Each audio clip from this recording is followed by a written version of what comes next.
يا مساء الخير على متابعيني الكرام، وحشتوني جدا يا احلى متابعين في الدنيا. ولو اول مرة بتشوفوني، معاكم قناة موناليزا. ما تنسوش الاشتراك وتفعيل الجرس علشان تتابعوا معايا كل جديد، ويلا انزلوا واعملوا اللايك. معاكم وفي مكان جديد، مراسينا كامب سيوة. بجد من اجمل الاماكن اللي وصلت لي الشعور بالسكون والاسترخاء. والكوخ المدليفي بكامب مراسينا في قلب البحيرة. المكان ساحر، حاجة كده ولا في الخيال. أول ما بنفتح عينينا بنفتحها على السماء والبحيرة والطيور بأصواتها الجميلة. كمان الخدمة هناك فوق الممتاز، والكوخ والكامب بيشتغلوا بالطاقة الشمسية، والغرف فيها شموع وبخور علشان بالليل نقعد على ضوء الشموع ونعيش أحلى الأجواء. والعشاء كان على ضوء الشموع على البحيرة مع النجوم، بجد كان المنظر روعة. بالإضافة إن الكامب جنب جزيرة فتناس بالظبط، يعني دقيقتين هتكون بتتفرج على أحلى غروب. والأفضل من الغروب النص ساعة بعد الغروب مع جمال السماء والأجواء الساحرة. على القناة الرحلة كاملة لواحد سيوة فيها كل تفاصيل الرحلة.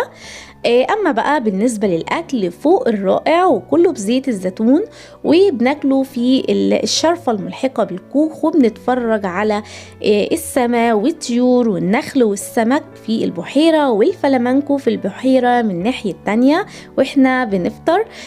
أما بقى بالنسبة للعشاء فوق الرائع، يوم كان بط واليوم التاني لحمة. والتسوية الأكل بجد وهم، وبيتعمل بالبهارات الخاصة بأهل سيوة. الكوخ كله من الخشب وزجاج كبير أمام السرير، وبجد الفيو كان تحفة.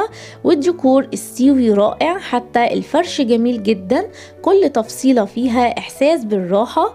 والأغاني اللي بتشتغل في الأوقات متفرقة، سواء فيروز أو أم كلثوم، بتخلي الواحد مزاجه بيعلى أكتر ما هو عالي. كل حاجة كانت حلوة قوي في الرحلة. حقيقي انبسطت أنا وأسرتي في سيوة جدا، بس انبساطي الأكبر كان بسبب وجودي في الكوخ ده. وكل الأصوات اللي سمعها كان صوت السكون والسلام والراحة والاسترخاء. جربوا تروحوا الكوخ المدليفي وفضوا دماغكم من كل حاجة وعشلكم يومين. شكرا شاطئ مراسينا على الاستقبال الحلو ده، وعلى فريق العمل الرائع الخلوق المحترم.